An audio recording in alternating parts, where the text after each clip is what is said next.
66권 성경 말씀을 묵상하고 그 말씀대로 살면 그 사람의 삶이 복이 넘치는 쪽으로 진행됩니다.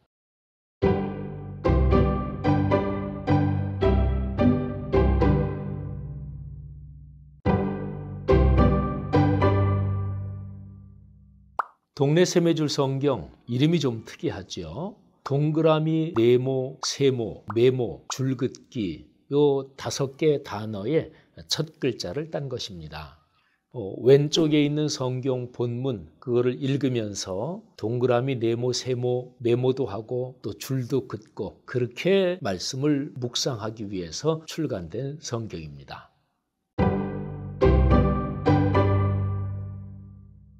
동네 샘매줄 성경의 구성은 참 단순합니다. 책을 펼치면 왼쪽에는 성경 본문, 오른쪽에는 빈면이 있습니다. 성경 본문은 하나님의 말씀이 있지요.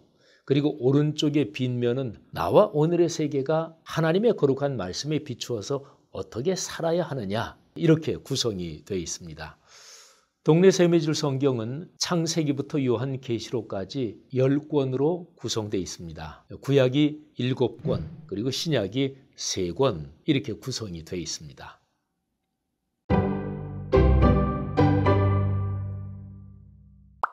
여러 가지 장점이 있습니다. 동네 샘매줄 성경은 성경하고 여러 가지의 큐티지 또는 말씀 묵상지 중간 성격을 가집니다. 성경에서도 본문 외에 여백이 좀 넉넉한 여백 성경이 있죠. 동네 샘매줄 성경은 한쪽 면을 완전히 다 빈면으로 편집이 된 성경입니다. 성경 본문 이외에 다른 읽을 거리가 없습니다. 동네 샘매줄 성경은 성경 말씀 그 자체에 집중하게 만듭니다. 또 그리스도인 교회 목회자들마다 받은 달란트, 목회 철학이 다 다르지요. 얼마든지 거기에 맞게 활용할 수 있다 하는 장점이 있습니다. 또 하나 다른 묵상집은 월간지, 격월간지 이렇게 이제 발행이 되죠. 근데 동네 샘매줄 성경은 한 번 출간돼서 그걸 가지고 늘 활용할 수 있는 그런 책입니다.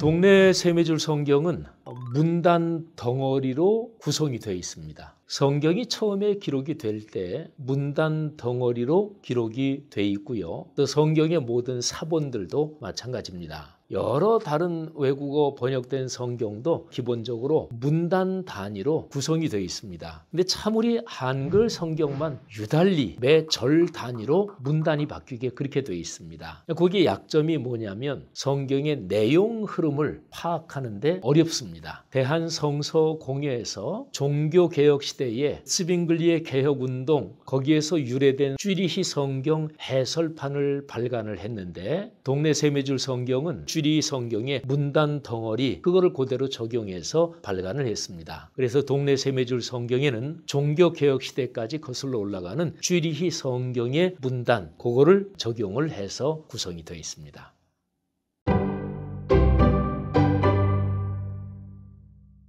동네 샘매줄 성경을 가지고 말씀 묵상을 진행할 때 구체적인 단계가 3단계가 있습니다. 첫 번째가 비움, 그 다음이 채움, 그리고 마지막이 나눔입니다. 비움은 말씀 묵상을 하기 전에 침묵하며 묵상으로 기도하는 시간입니다. 마음을 살펴서 죄 지은 게 있으면 회개하고 복잡한 것을 내려놓고 말씀을 깨닫게 하시는 성령님의 도우심을 구하는 묵상으로 기도하는 시간입니다. 가운데 채움 부분은 이제 하나님의 말씀을 구체적으로 들여다보고 중요한 부분에 줄도 치고 또 동그라미, 세모, 네모, 메모도 하면서 어떤 하나님의 가르침이 담겨 있는가 천천히 들여다보면서 말씀으로 채워지는 시간입니다. 그리고 맨 마지막 나눔은 그날 묵상한 거를 가지고 내가 어떻게 실천하고 순종할 것인지 또 우리가 사는 사회, 내가 속한 가정부터 교회부터 직장 모든 이 삶의 현장에 이 말씀이 어떻게 살아 움직여야 되는지 생각을 하고 그렇게 실천하는 게 나눔입니다.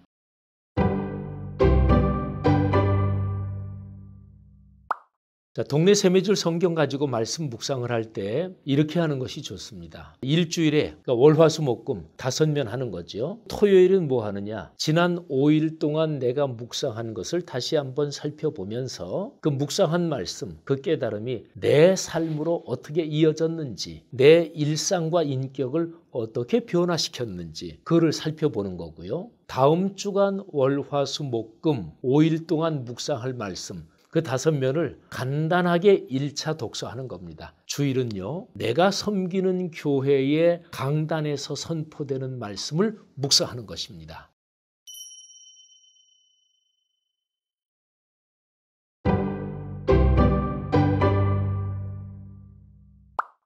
(1권부터) (10권까지) 순서대로 쭉 해도 괜찮고요. 가운데 어느 거부터 해도 상관은 없습니다. 제가 목회하는 교회에서는 8권부터 시작을 했습니다. 신약의 첫 번째 책이지요. 개교회에서 목회자께서 이끄시는 대로 또 개인적으로 성도님들이 사용할 때는 자유롭게 하셔도 괜찮습니다.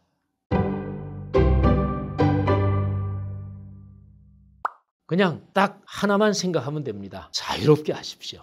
그 오른쪽에다가 왼쪽 성경 본문하고 연관해서 어떤 내용을 써도 괜찮습니다. 왼쪽 본문을 생각하면서 신앙 일기식으로 써도 되고요. 내가 깨달은 거를 간단하게 몇 줄만 써도 되고, 간단한 도표, 그림을 그려도 되고, 오른쪽 면을 다 채울 필요 전혀 없고요. 교회에서 또 개인적으로 나중에 또 더 깊게 훈련할 수 있겠지만 요점은 딱 하나입니다. 자유롭게 하십시오.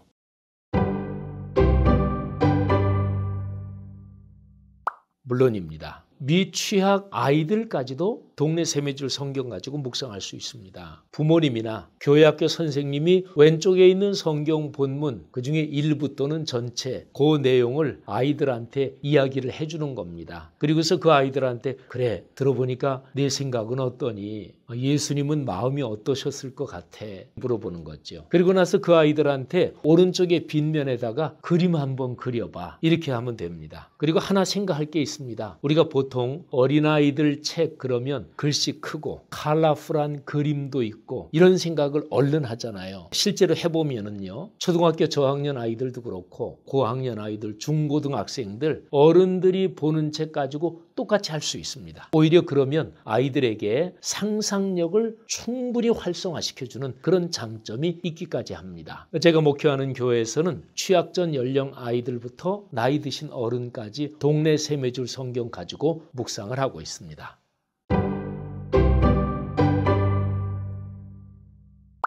동네 세매줄 성경으로 말씀 묵상을 시작하려 하시는 성도들, 독자들에게 꼭 드리고 싶은 말씀은 하나님의 말씀인 66권 성경에 천지를 창조하시고 오늘날도 세상을 섭리하시고 모든 것을 마감하실 삼위일체 하나님의 뜻이 담겨 있는 거죠. 하나님의 뜻은 근본적으로 우리에게 복을 주려는 것입니다. 66권 성경 말씀을 묵상하고 그 말씀대로 살면 그 사람의 삶이 복이 넘치는 쪽으로 진행됩니다. 시편 1편에 기록된 말씀이 그거지요. 복 있는 사람은 하나님의 말씀을 묵상하며 사는 사람이다. 여러분의 삶이 동네 세매줄 성경 말씀 묵상으로 복 있는 사람으로 인생 여정 내내 그렇게 이어지기를 축복합니다.